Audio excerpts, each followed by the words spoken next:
afternoon and welcome to Discover TV South Africa. I'm Kerry Anne and I'm really excited to be joined by Gavin Meiring from Arapaho this afternoon. Hey, Kerry Anne. Hi, how you doing, man? It's so cool to be here. Thank you so much for joining us. I'm really excited to be shooting the breeze with you this afternoon. And you just talk music and the good old days and Arapaho, of course. Oh, that'll be great, man. And it's so weird. I mean, it's awesome that I'm here in Tilbach in the Western Cape, and you're on your hunting ground of Johannesburg. But I believe you just had load shedding. What is that? Is that still even happening now? It's not supposed to be happening, but about a half an hour ago, everything just went off and everyone was rolling their generators out the door. So I was pouring diesel into the generator a half an hour ago. Is that all we need right now? Load shedding on top of lockdown, no cigarettes, no alcohol. I mean, anyway, life is good if it's what you make of it, eh? It is exactly what you make of it. So as you said, you're sitting in Tilbach, we're chatting online, and we're going to be sharing some awesome stories. So life is pretty good if we look past load shedding and I guess the awful coronavirus that has hit our country and the rest of the world. So we're chatting Arapaho today, and we're chatting your musical career, which I'm really excited about because you're a man of many talents and you've been around a while. You've seen a stage or two. You've been backstage. I'm hoping to get some of those stories out of you through the next hour and a half or so. And we'll also be playing some amazing footage. So I think what we should do now, just before we play it, is tell us about this docu we're about to play. Well, yeah, I think, it's been a while since in fact, since 2010. I don't think we've actually performed at all. In fact, to the year 2000, and that's how far back it is. And I discovered a whole bunch of VHS videos that we had taken whilst we were on tour and on the road. And one of them involved the recording of our second album, which was Half a Mile from Eden.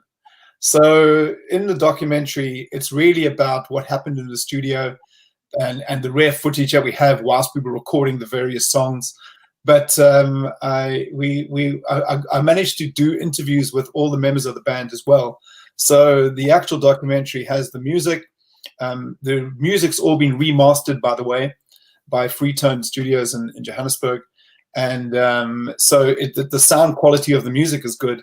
But at the same time, we've linked some of the videos and then done interviews with both Alistair, Brett Savage, and Nigel Tarberton, separately. And it was kind of interesting because we were all in different places. So these interviews were done separately on their phones and sent to one place, which was me that edited them all together. So it's quite interesting that the same concept that we're using now has been used for the making of the actual docu itself. And it's called The Making of Half a Mile from Eden. Brilliant stuff. And I doubt you would have thought in the early 90s, mid-90s, when you brought out your first album, I know that this is about the second album, that you'd be able to make videos on your cell phone, send them to band members, and you'd be able to make a documentary when, in fact, back then you were postering bridges and driving from club to club, putting your flyers down, which one of the band drew by hand. And reading VHS and following us around like as if we're making a movie. Yeah, I know it's surreal now because when I think of what we would have had at our disposal now, because we haven't really got a lot of footage of what happened on certainly like the Bon Jovi tour. I mean, we took the odd picture, but there's no video footage of our live appearances, and they were phenomenal. We had. I never forget these one particular post that's on our Facebook site where, you see the crowd, especially when we came home to Durban, with a big banner that said, who needs Bon Jovi? We love Arapaho. And it was our audience at the time, and it was really quite a special thing. But I wish we had video of it, but we don't, Of course. Okay, let's play that documentary and then we'll talk more about Arapaho and their music. If you want to send your questions in, drop them to us here or on the stream on Facebook. Thanks again for tuning in.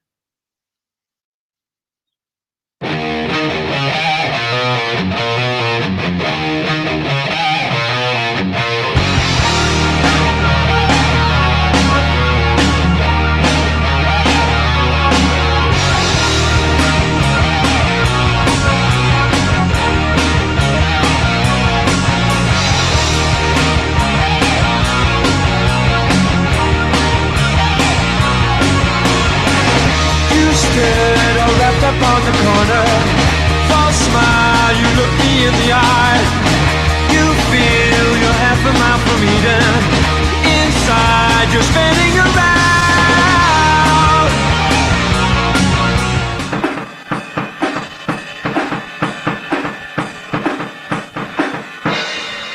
This goes on all the time. I sit here and wait for this adjustment.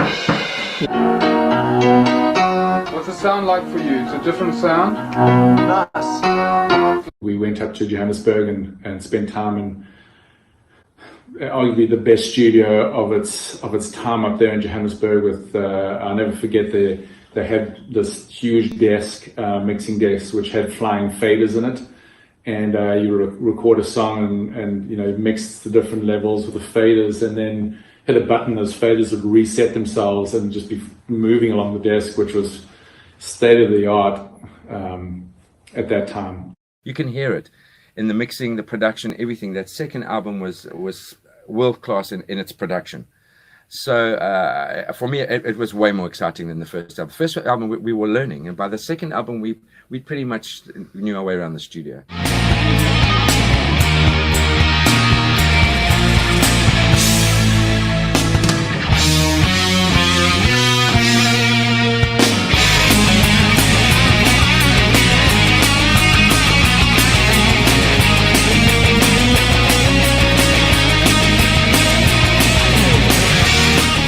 At the time, we only had about 6 or 7 songs, so we didn't have enough. So we put the demos together, and then the next thing we were in the studio doing it. So it took a lot of rehearsals, but by the time we got there, we were geared up for the album itself. So in 2 weeks, the whole band recorded the basic tracks, and then I think Alistair came up and spent another 2 to 3 weeks after that doing all the mixing and doing the final touches and the vocals. But just that solid 2-week period of just long hours in the studio and in the evening was really awesome to do.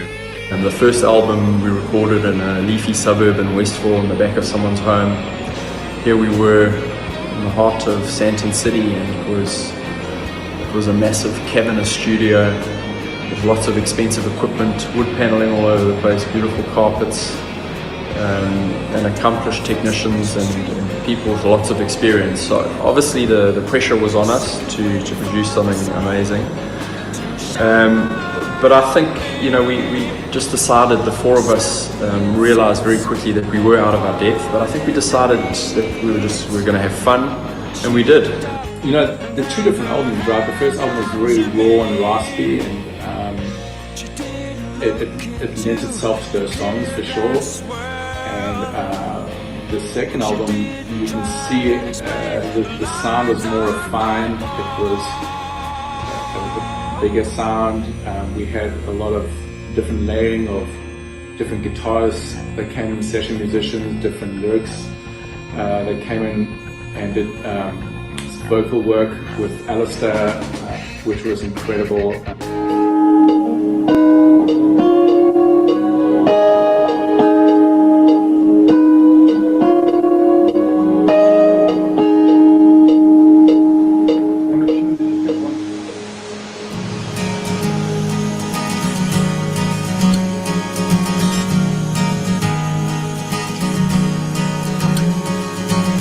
Crystal blue reflects from the sky.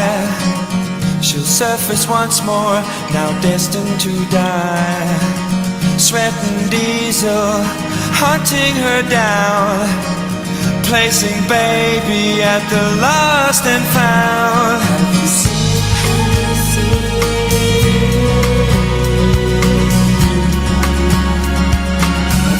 favorite song from that album is definitely a song called Crystal Blue that was co-written with a friend of mine in the Seychelles at the time. I was there with him. We were doing the fireworks for the change of government. We'd seen a documentary on TV about whaling and how they were battling to get the Japanese at the time to sign that sort of moratorium to say that we're going to stop whaling. And it was just a heartfelt a song about whales, about whaling and the woes of it. I don't know, just play. Look at the fucking BBC standing over there, look at that. It's pointless. No, it's got a search over.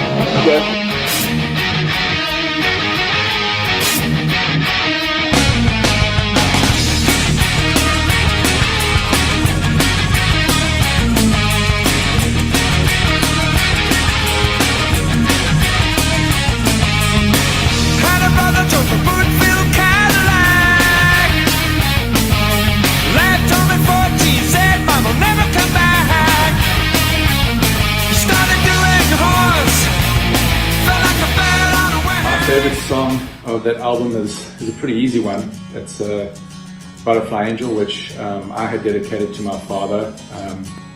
I'd written the chords on it in my acoustic, and I spent many nights with Gavin co-writing it and finishing it up. I remember sitting at his living room with his keyboards and piano, actually I think it was, working on different parts of it and melodies and whatnot, and it's close to my heart to listen to the lyrics. They're pretty self-explanatory. I actually still play the song a lot in the US to this day, and I play it probably twice sometimes. From a piano and a bass line initially, and then some vocals that came afterwards, and then the band adding their touch to it, and the way that Alistair sang it, and the way the whole thing was put together, and having Wendy Oldfield doing the backing vocals on it. It was really, I think, a great single and a great song, and still today, when I hear it, I still think, even if it were released now, it'll still be a hit song. It was. I'll see you on a rainbow in the sky. I'll see you reach down and touch the sky. I'll see you on a rainbow in the sky. I'll see you, my beautiful butterfly. My favourite track off the album would be track number 3. It's called Laugh.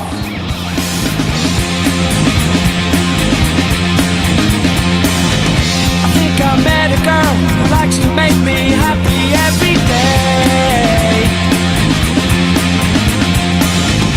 Then I bought a ring and hopefully she'll never go away.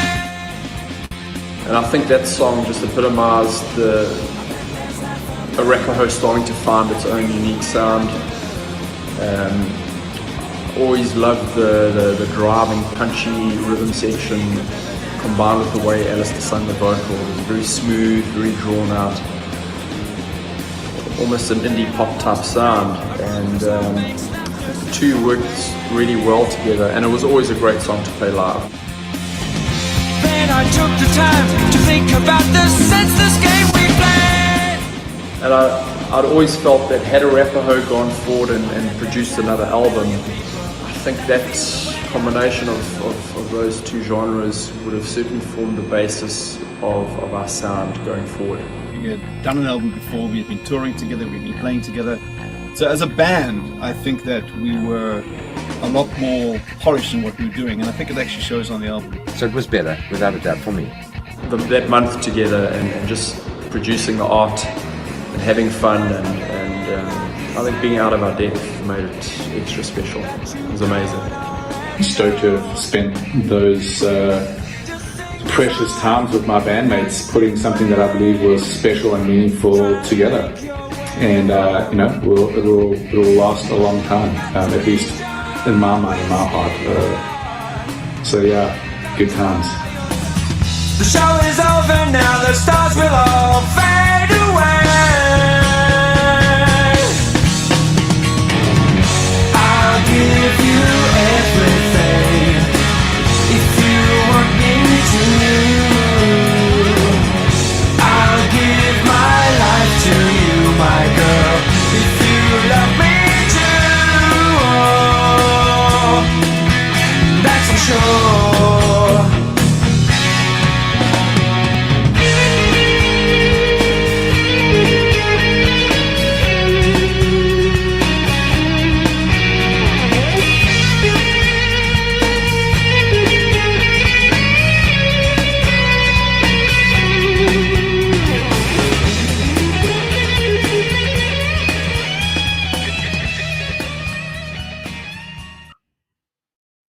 you go. That was that.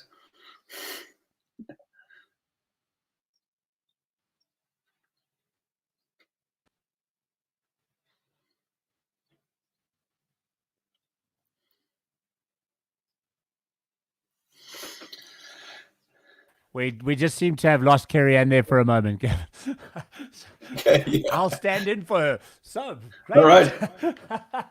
Hey, Jules, did you enjoy that, by the way? Just for a moment, I actually was at that Rand show. At that Wow. gig. Yeah. Really? So I remember that. Yeah, very, very well. So yeah, It was an amazing gig. I remember 86. we played just before Just Ginger.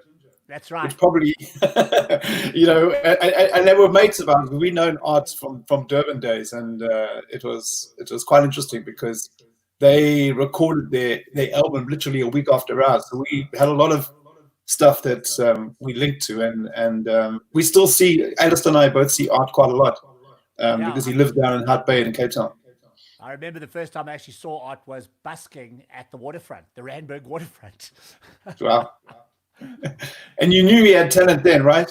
Oh yeah, man! I'll never forget it. Never ever forget it. But then again, when I first saw you guys as well, it was the same feeling. I mean, I loved the '90s. The '90s for me were just an incredible era for South African rock and roll. There's no doubt about it. I remember the first time also like bands like Amersham, you know, the original Squill, all those bands in those days. There was just some great bands. We've lost Kerry Anne, so maybe we should just bring our special guest in. We'll bring Kerry Anne back in straight away. Let's see if let's hang him for 5 seconds because I don't want to take her thunder away. No, sure. I mean, what were some of your standout moments from the 90s in terms of gigging? Well, I think you hit it, you nailed it on your head earlier on, Jules. I mean, what you mentioned is so true. I think 90s, and especially post 94, there was a whole new sentiment, a new feeling in South Africa at the time. And it was a time when certainly bands like ours and a lot of the rock bands that you mentioned were not really getting that much recognition. But all of a sudden, there was this newfound freedom of expression, newfound writing of music, and the band and artists in general really took to it, certainly in South Africa. So there was amazing bands that came out of that era and then set the platform for the other bands that followed. I mean, from the Nude Girls, which were also around at the time, and to Foko Polisi Car later, and all these kind of the rock scene happened. And there's funny thing because I'm just looking for something now quickly on Facebook, which I have to show because I saw this yesterday on Barney Simon's page. And I don't know if you saw the post yesterday by any chance. Let me just see if I can find it quickly. I got to find it because here we go.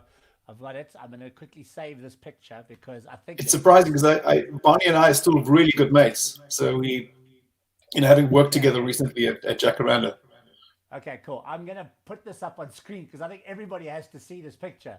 Let me quickly get it here. Sorry, this is what you call multitasking at a rapid rate.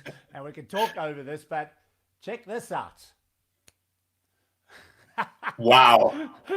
Absolutely, huh? I mean, those would have all been demos that would have been sent to 5FM at the time. Yeah. And the thing about Barney was that he was taking these demos and putting it straight to air. And, there was a time when just, that would not have happened. It would not happen today, I can tell you. So there's definitely a sense of how music was exploding at the time. I mean, look at that lineup of artists there. It's incredible. If you had to pick out really two bands out of there which stood out for you, just on that list, which two would you pick out? Well, certainly Squeal, because Squeal, you must understand, our first album was produced by Dave Birch. So Squeal and we were working together. We were also in Durban. So that was a band that I really we all admired and we loved the kind of the music they were doing. Outside of that, I mean, there's so many I could choose from, but probably obviously the Nude Girls, because there's the Nudies. The Nudies would have been the Nude Girls there. Yeah. The one that's sort of kind of center.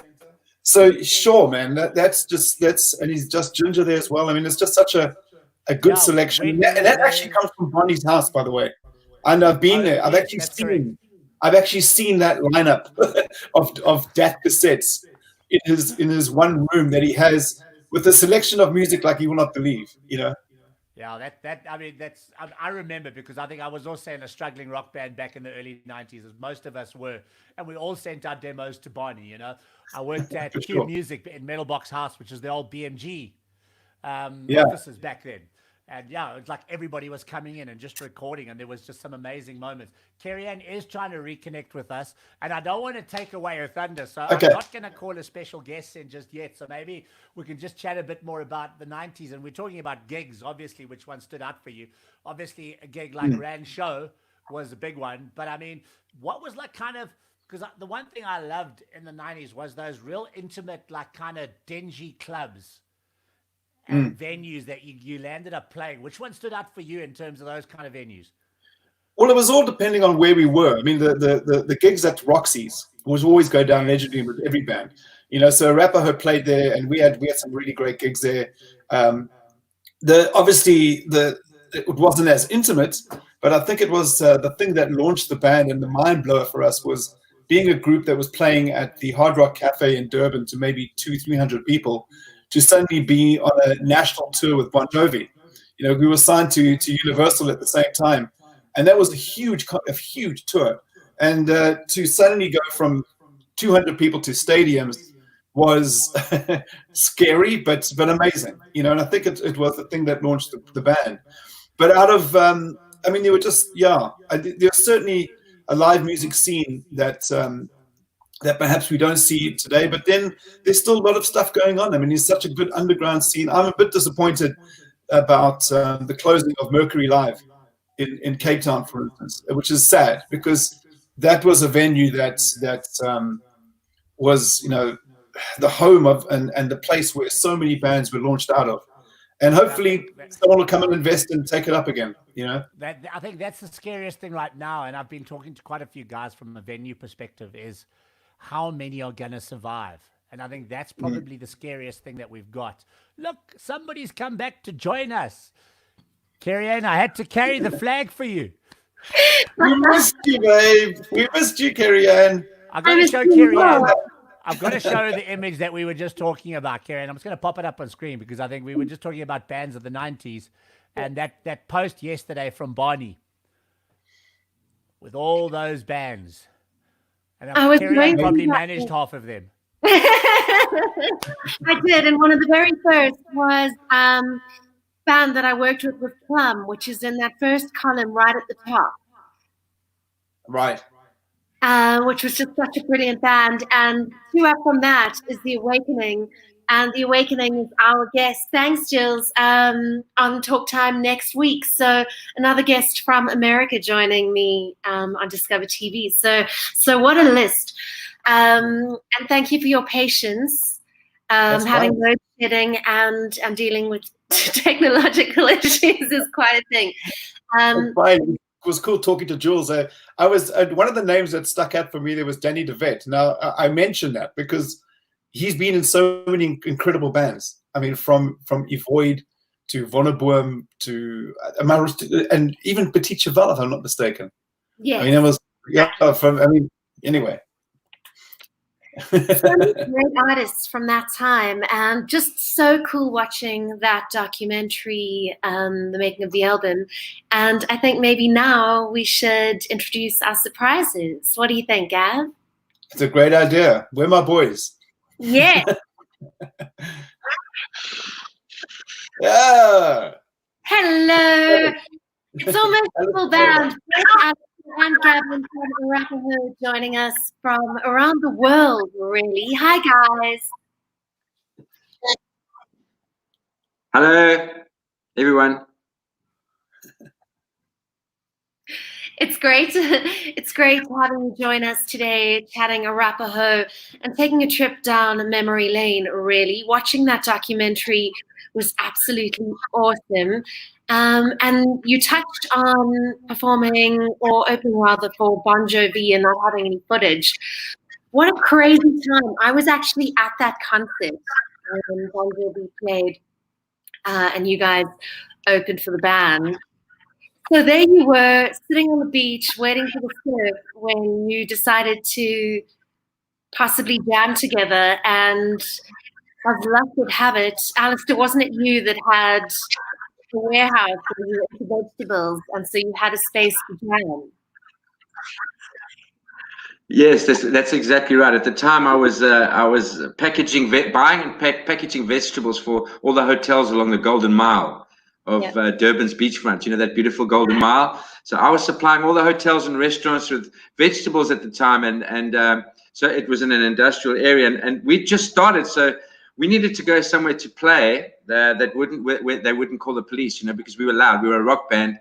Nigel was the loudest drummer in the world, so which meant I had to switch my amps up and everything. So we rehearsed really loud, and we could do that there in that industrial area where my vegetable factory was. Hey, Gavin, we could really really turn it up, and we started playing loud and we ended playing louder. That's so cool. I think back then it wasn't about how talented you were and where you'd studied music. It was about whether you had a piece of equipment or a space to rehearse. Because the only reason Cindy got it, exactly. She had a microphone and the band needed one. I was chatting to Rob from No Friends of Harry and last week, and they were also saying the same thing. It was about if you had equipment and a place to rehearse, you were in.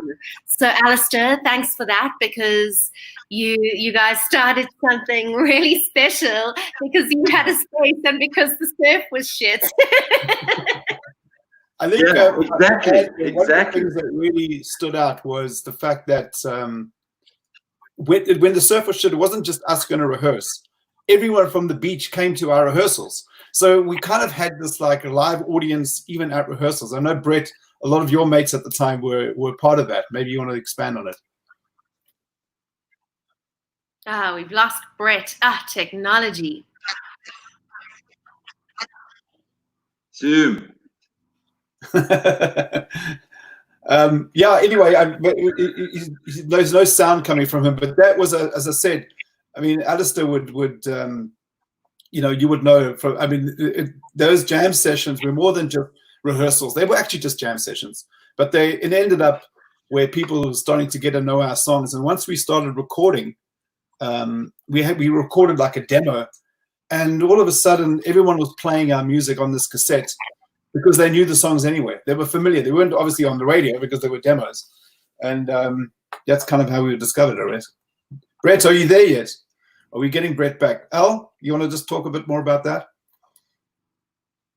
No, absolutely. I mean, just going back a bit to the no surf situation. I mean, it was really funny because if you surf and you live in Durban, you've got 4 months of the year that are unsurfable. It's just howling winds with blue bottles that sting the crap out of you and just not cool. So we decided, well, what are we going to do? We can't sit on the beach staring at each other. Let's start a band. It actually started like that. It wasn't like, oh, we all came from a musical background. Well, Gavin kind of did. He'd played in a band before, absolutely. But we kind of just got together, Gav, and just started playing, and that's how it started. Yeah, pretty much. Brett, have you got sound yet?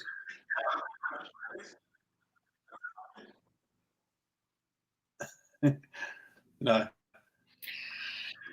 Technology. Okay, so Brett, can you hear us? I think he said, I can hear you. Can you guys hear me?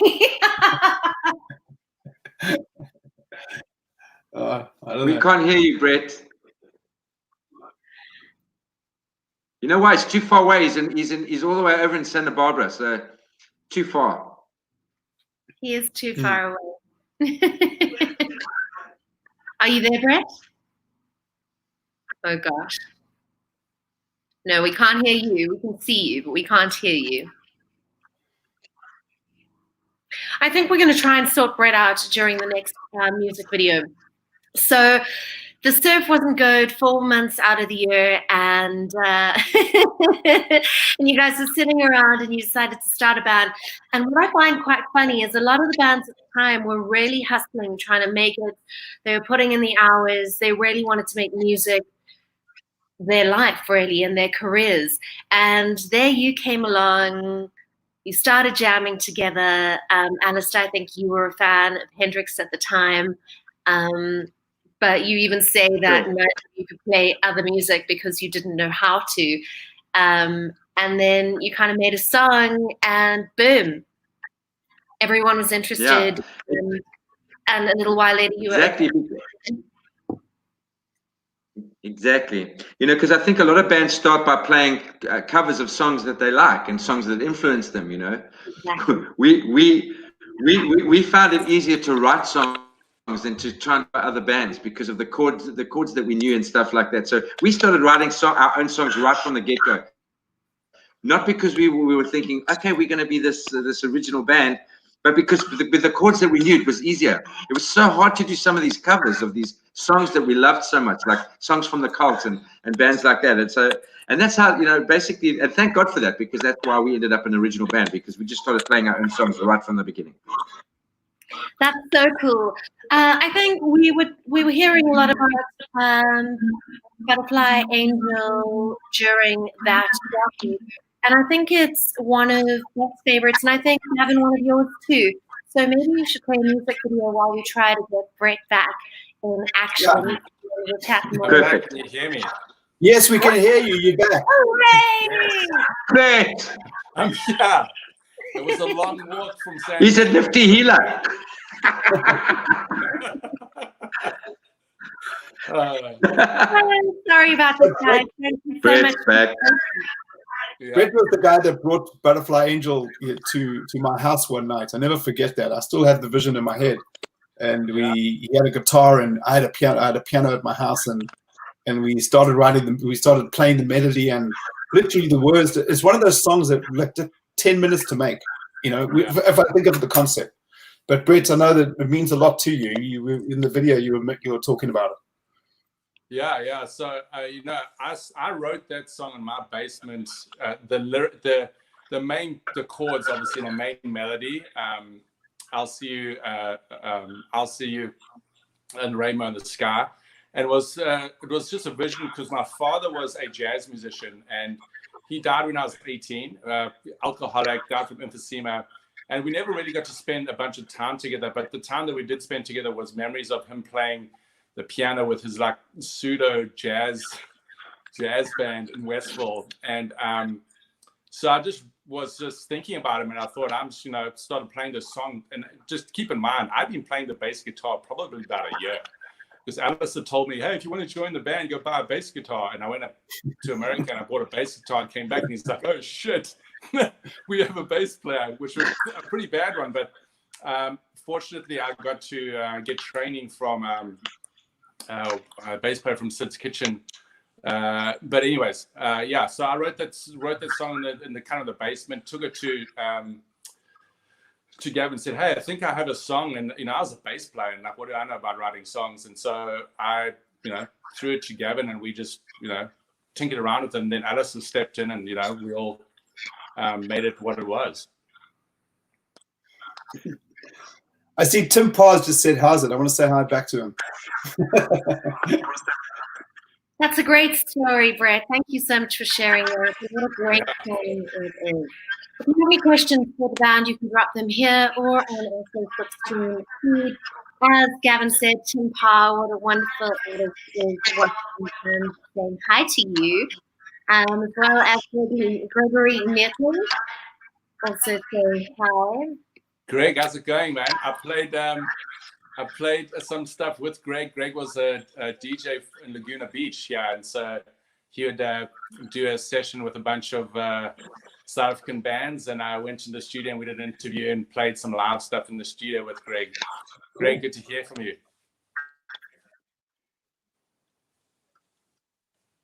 Are we going to play a song, Kerry?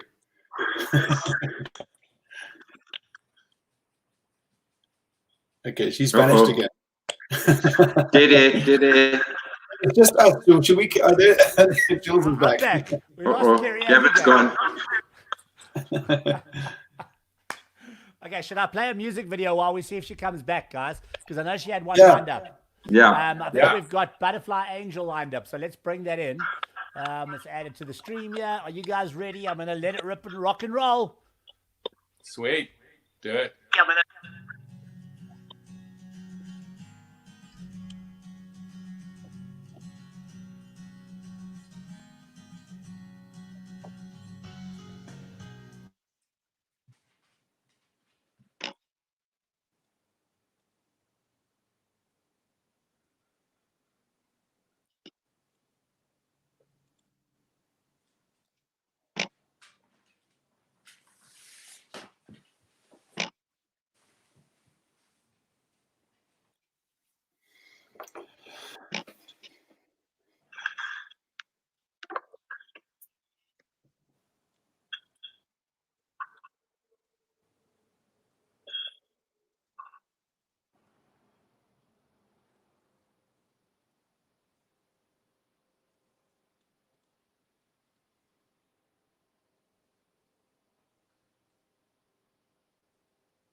the sky. I'll see you reach down and touch the sky. I'll see you on a rainbow in the sky. I'll see you, my beautiful butterfly. I'll see you on a rainbow in the sky. I'll see you reach down and touch the sky. I'll see you on a rainbow in the sky. I'll see you, my beautiful butterfly.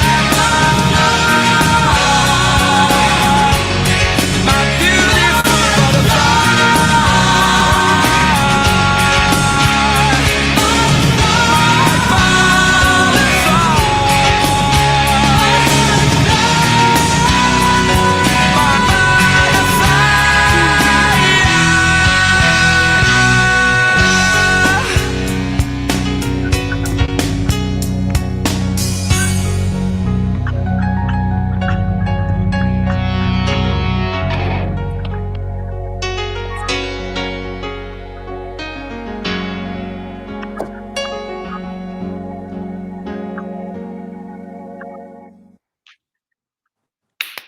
Bravo! Yeehaw! I kind of feel like I'm at the concert and I just want to start busting serious moves, but then my attention keeps on getting taken away by your amazing hairdo, Alistair. I know, I was about to say, did you see that? I came with a whole thing going on there.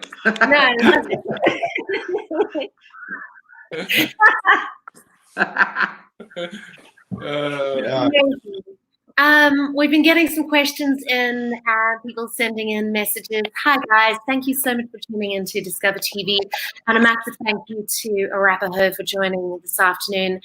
And thank you for your patience during all the technological issues.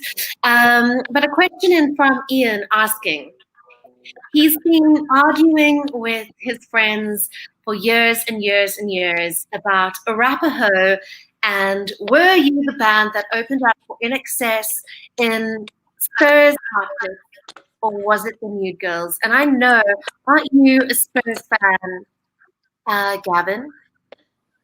It definitely wasn't us. It was we did a Def Leppard show. Yes, but you did. We weren't part of In Excess. Yeah, so if that answers the question. It would have been the Nude Girls. I think he's quite right. Okay. It was Nude Girls. Yeah. Okay, cool. So being a band from Gerbs, and then of course making a tune or two, and then being able to open for Bon Jovi, and then, as you said, people wanting to be there to watch Arapaho, really, as opposed to being there for Bon Jovi anyway, and then performing with bands like Def Leppard must have been such a trip. What was the music industry and the vibe like back then? Because we keep on talking about it and going back to it, and the fact that there's social media now and it's so much easier to kind of market your music and to put it out there. But back then, fans were so loyal and followed you around the country to see you and to catch an Arapaho gig, really. And I saw some footage there of performing at the Rand Easter show, which was one of the really big gigs of the year for so many bands back then, in the mid-90s. Who's going to answer? Yeah, no, if I can weigh in there, the thing for us, Brett? Yeah, I mean, sorry, go for it. But yeah, for us, it was a lot of work. Playing live was everything. If you'd stop playing live, you just disappeared. And so for us, it was about building that organic following by just keeping playing live. And so we've very seldomly turned down gigs. We had a really great manager, Pedro. You couldn't miss him. He was massive. We love you, Pedro. Massive heart, massive personality, massive contacts because of his hologram network. So we just worked really hard. And I mean, I was going to Technicon Natal at the time and playing at night. I don't know how I did it, to be honest. I was trying to get a degree at the same time as playing. But yeah, it was a lot of work. Are you talking about Pedro Carlo there? Yes, of course. Because didn't he play Wild Warrior at Hard Rock Cafe because he was DJing way back then? And people were going, "What is this music that DJ is playing?" And he was spinning that track. Yeah, he was slinging it, and he was the one that got us the record deal. Yeah. It's how it happened. We had a 4-track demo, and I was mentioning to Jules earlier that after we recorded, people started playing it in their cars and at the beach, and everyone kind of knew our songs, and it was like this strange thing. And he had sent it to Polygram at the time, and if I remember correctly, one of the execs actually just flew down to want to meet the band, because I think the thing about Arapaho, why it still stands the test of time now, is because the songs were really powerful, especially lyric-wise, and they all meant something to somebody, you know. And that's kind of why I think it just evolved that quickly, you know. But yeah, it's the times, the 90s. I touched on the fact that we had this new sense of freedom after '94, and Al, you often talk about that, about what it meant to bands at the time. Yeah, well, it was for me. We must remember something as well. We just changed governments. You know, apartheid had been dropped. We'd moved into a whole new era in the country. And by the way, we just won the World Cup rugby as well at the same time. South Africa was going through this renaissance period of like, oh my, we're born from the ashes of apartheid, and we were also we were looking forward and optimistic. And then Arapaho came along. I think we were the first, if I can boast a little second here, I think we were the first band to be signed by a major international sort of label after apartheid fell, because obviously previous to apartheid, there wasn't any international labels here. There wasn't Polygram, there wasn't Universal, there wasn't BMG, there wasn't Sony. They all came in post apartheid, and when they arrived, I mean, the first one, which was Polygram Universal, turned around and said, okay, let's sign a local band, because we haven't been in this country for 50 years. Sign a new band, and we were the ones they chose. So we were very, very lucky to be signed up by a big international label like that so early on, if that makes any difference. That's an incredible thing, and I think you should absolutely about that. But if I'm correct in saying that it was supposed to be a 3-album, 5-year deal, and you only made 2 albums, what happened? I left the country. Well, that was the thing. Brett left the country. If we can be honest, ran away. Yeah. After the second album, it was, and that's probably why you might have noticed on the Butterfly Angel video, Brett's not on it, although he recorded the songs, and it wasn't soon after we recorded that Brett had other interests in America. His family was there, and Brett, I mean, maybe you should tell that story, because thereafter it's a very controversial story, and actually a lot of people don't know about it. But what had happened is I actually had, it's going to come out now because I actually needed to talk about it, because what happened is I had a girlfriend that went to Australia and for a year. She came back. We broke up. She had a cocaine problem, and she started dating one of the local cocaine dealers in Durban. And so for about a year they were dating, and I was keeping my distance. I wasn't interested in her at all. Had a new girlfriend, whatnot. And we were touring heavily in the band, and he was somewhat friends with the band. He was friends with me, and then they broke up. And then one night, like an idiot, we ended up kissing at a club, like pretty innocent. And although he was broken up, he took it personally. And so, what happened afterwards is that they took me to a club. They beat the crap out of me, threatened my mother. And so I decided to take 2 weeks off from the band and go and be with my brother in the US, which is what I did. And when I came back, I was told that I should never come back to the country. Guys still threatening me, actually through the grapevine, 2 other South Africans in Laguna Beach. And so at that time, I just really didn't know what to do. And I got offered a job to stay because of my degree in clothing with Rusty Clothing in Irvine, in California. And so it was the hardest thing I ever done in my life, because keep in mind, like Alistair and Gavin were like fathers to me because I was so young at the time. And the band was my family. And so I literally, it was the toughest thing in my life for sure, to have to tell the band, hey, I'm not coming back, and I don't know if I'm ever going to come back. And I never went back to South Africa for 8 years. And a lot of people, it was so traumatic what happened to me, because not only just the incident, but the threats to my mother, who was still in South Africa. And then also the fact that it was just tore my entire life to pieces with regards to my music and the band. So, you know, if that hadn't have happened, we definitely would have fulfilled a third album, and definitely would have fulfilled any obligations to the music that you know, we still had obligations for. So that's the real story for all those who don't know the real story. I don't think we were expecting that. I'm proud of you, Brett. I'm proud of you, buddy. But I think, you know, to be fair, it was very traumatic for all of us. And I think, you know, Kerry Anne, this is the first time this has ever been public. So I think it's quite a deep story.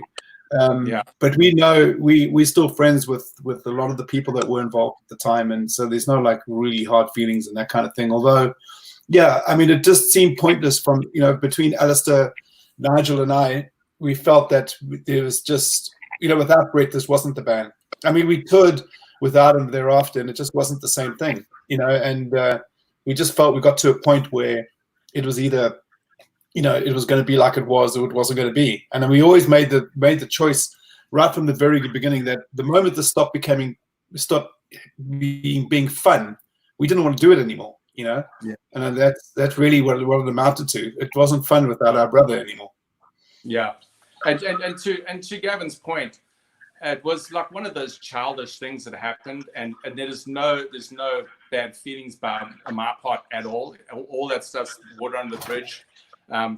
You know, everything's fine. There's no issues with anyone anymore. It was many years ago, and you know, I still write music here in California. Still love my bandmates like my brothers, and so, you know, life goes on. But it's a big treasure of those years that we had together, and, you know, memorialized in our music, thank God, and the 2 albums that we already did. Well, firstly, thank you so much for sharing that story with us, Brett. I had goosebumps all over my body there. So I appreciate that. Thank you. Yeah, bands are like families, and sometimes even more family than your blood family, really. So I think losing Brett to America, nothing would have been the same after that, because of the way the band was started originally anyway, you know, with it being fun and just on the basis of surfing and jamming and making music together. So I completely understand what you're saying, Gavin. And I'm not sure about you guys, but I'm feeling super emotional right now, so I think we should go to the music video, if that's okay. If you have any questions for the band, send them to us now. But let's check out more awesome music from Arapaho. Oh, cool. This is on North Beach.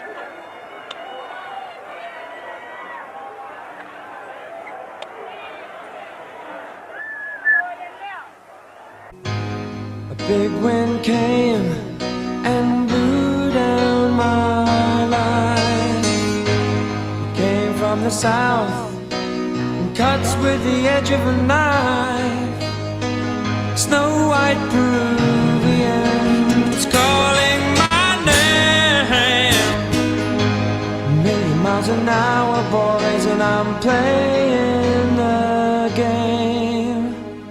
Zaya's got me, twisted banditos at my door.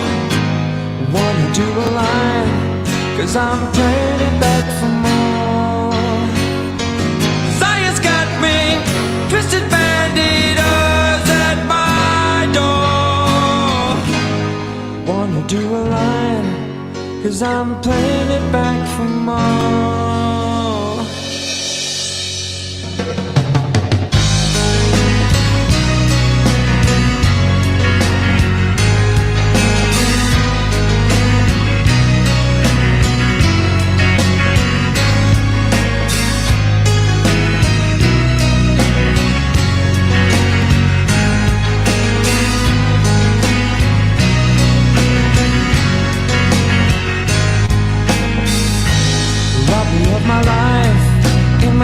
search for some kiss, 'cause I played the game and ignored all those tricks. 'Cause tambourine rattles one last time, sweet wind carries its decline. Time to pick up the pieces of my broken life. Desire's got me twisted banditos at my door. Want to align, and I'm claiming back for more. Desire's got me twisted banditos at my door. Want to align, and I'm coming back for more.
It's a badass mother, renegade from the wicked wonder.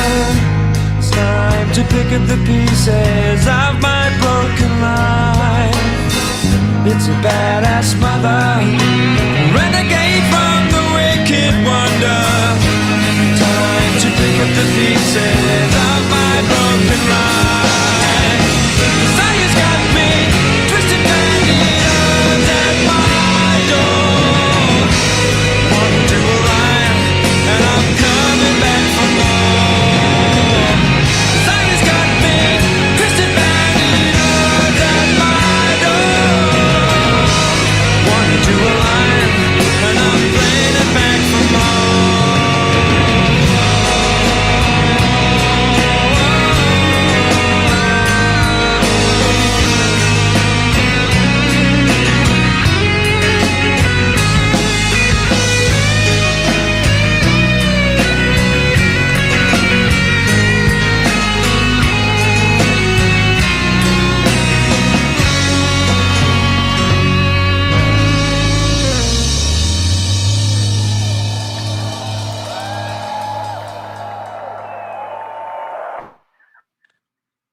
Wow, how was that? I remember that concert. Bad memories, boys. Yeah, I think the thing about that was what we'll probably never ever see again, ever happening. It was the first night surfing event. It was surfing under floodlights on the beach in Durban, and it was flipping unique. And we were there playing music, during the actual concert itself. Yeah, that was crazy. Yeah. Kerry Anne is with so much joy, she's now frozen.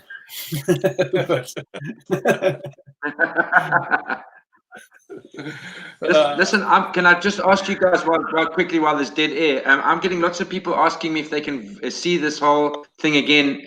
Will it stay on the link? Can they watch it again even if it's after it's live?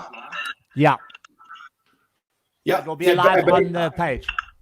Yeah, you can go to the actual page itself, and it lives there, so people can watch it. You guys hear me? They like, yeah.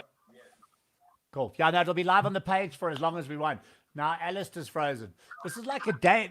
We had this on another show earlier that I was live streaming. It was for kids, and all the kids kept posting, "Frozen's back, Frozen's back, Frozen's back." It's like, oh god.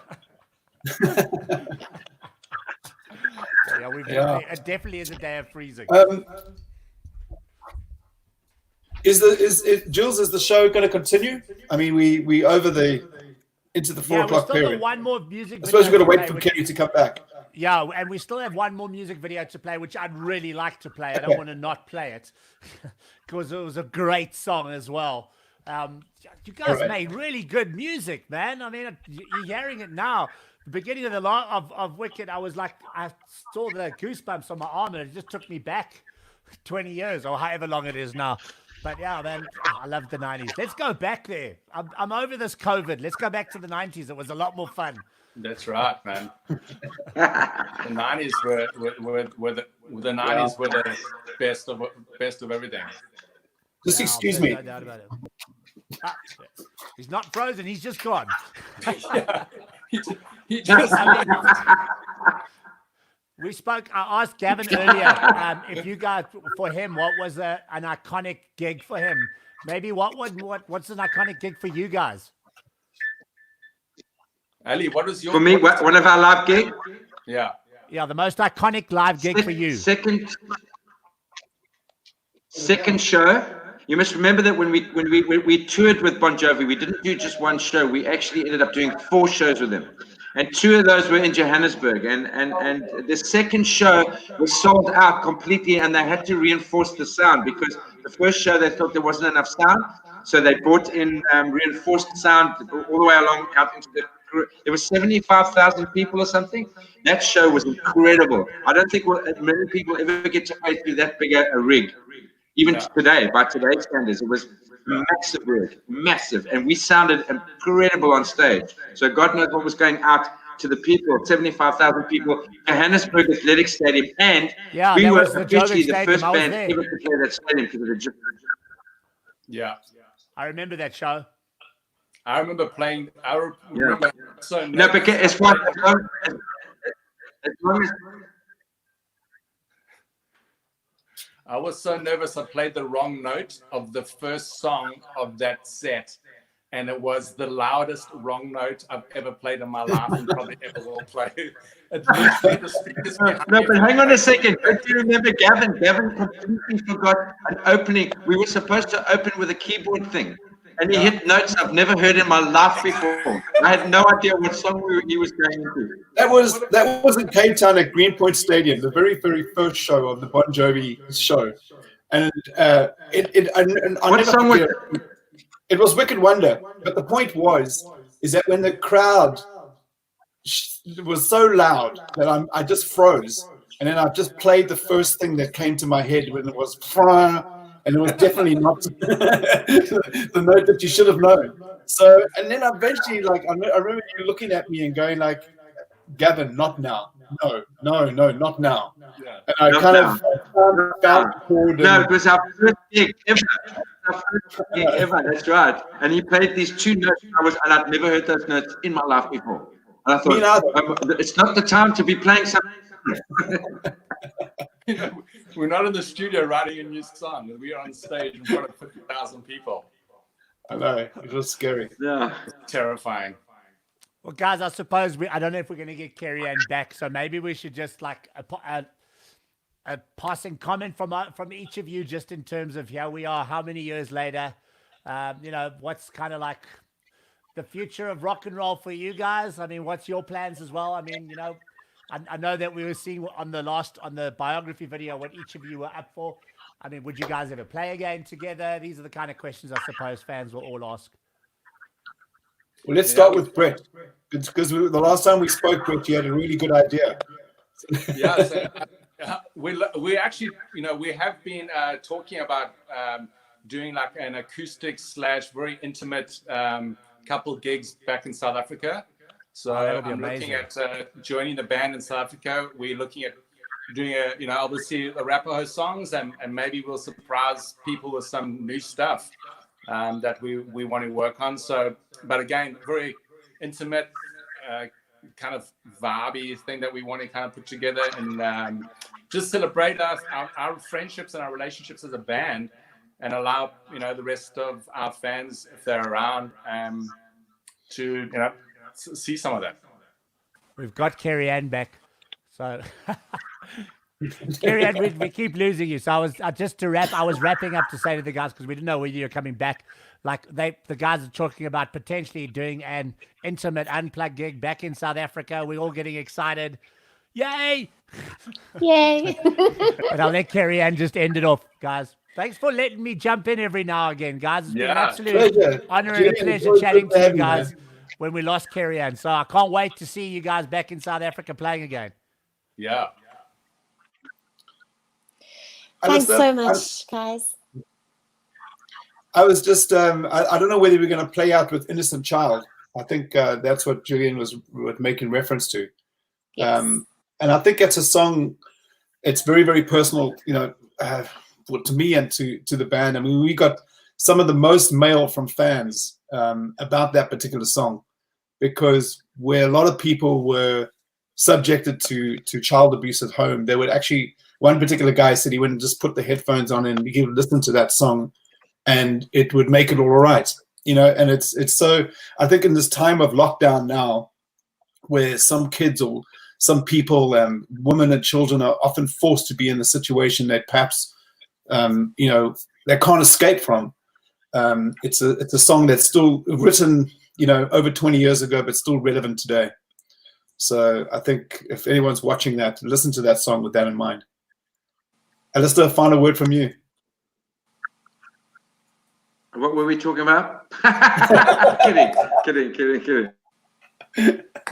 We were talking about Innocent Child. No, absolutely. I remember the day we wrote the song, Gavin. You came to me. You and I sat and wrote that song together in my lounge. Yeah. Actually, I remember it clearly. Okay. That's it. That's it. Play it. Cheers. Kerry Anne, thank you so much for uniting us like this in a way that, you know, because we still are obviously good friends, but to all be together in the same space, as it were, is amazing. And thanks to you and putting this together and giving us this time on Discover TV. Yeah. I appreciate that so much. Thank you so much for joining. And there she goes. I apologize. No, don't say that. Can you hear me? I can hear you. Yes, I can. Yes. All good. Okay, no, what I was saying was that my generator has blown up and I've had to go onto my cell phone. I know that you had to wake up very early, Brett, and it's quite a thing gathering an entire band together, bar one or two here and there, but it's been great having you all on at the same time and talking music and taking a trip down memory lane. I'd really love to do this again sometime when we all have our dongles and generators in place. And we cover all the bases, but it's been so awesome chatting to all of you and checking out all of this awesome footage. And just to touch on what you said, Gavin, about Innocent Child, I play Arapaho songs every couple of weeks on my radio show, and they really do mean so much to so many people, whether it be Dump Truck or Wild Warrior, and especially Innocent Child, which is the one I probably play the most, and as you said, one that gets requested the most, really, and I think maybe because it means so much to so many. So thank you for making such beautiful music that touches so many hearts around the world. And Brett, as you said earlier, thank goodness you have the music and you have these albums and memories to go back to. Yes, you had to leave the band under very scary, sad circumstances. You have the footage and the music that will always be there, and it'll always remind you of who you were and who you are now, and the great times you shared together. And so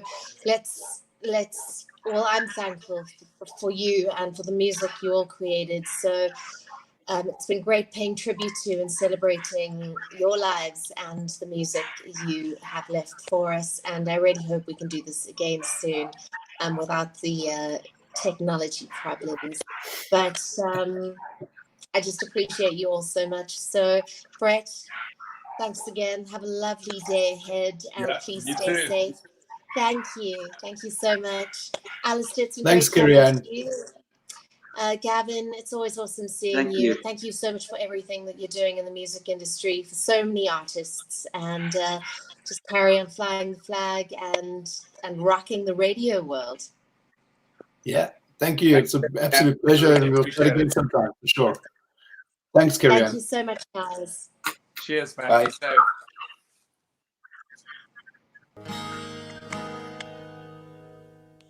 It's the victim of your childhood makes this hard to believe that this could be the one you love so deep.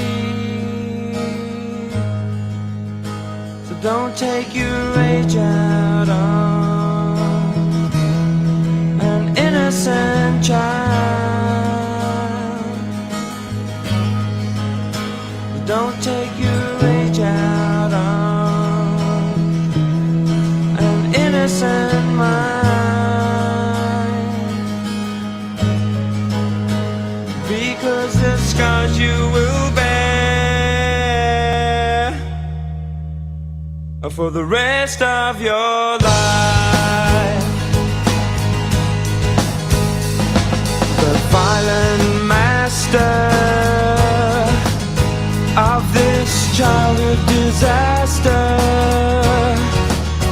the scream and stress in your head is no excuse.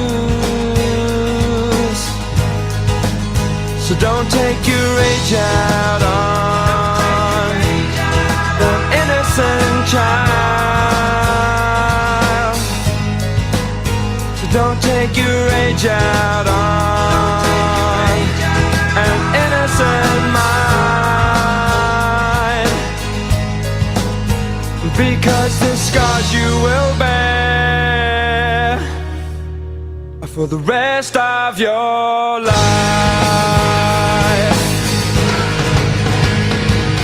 Evil desire has gone too far.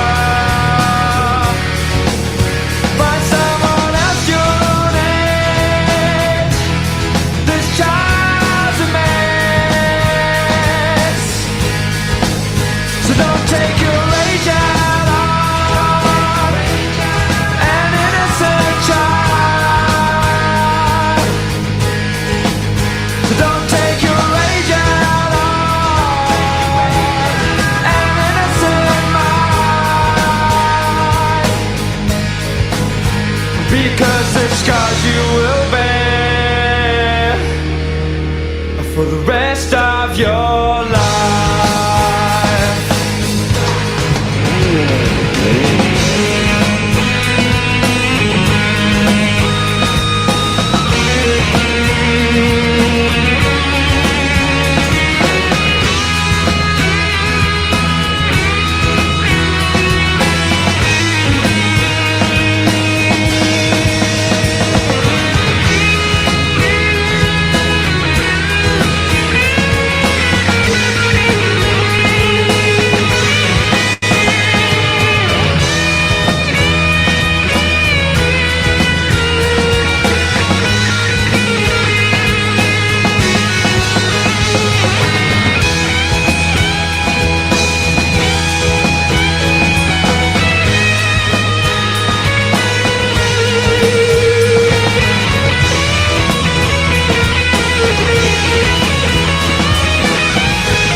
For the rest of your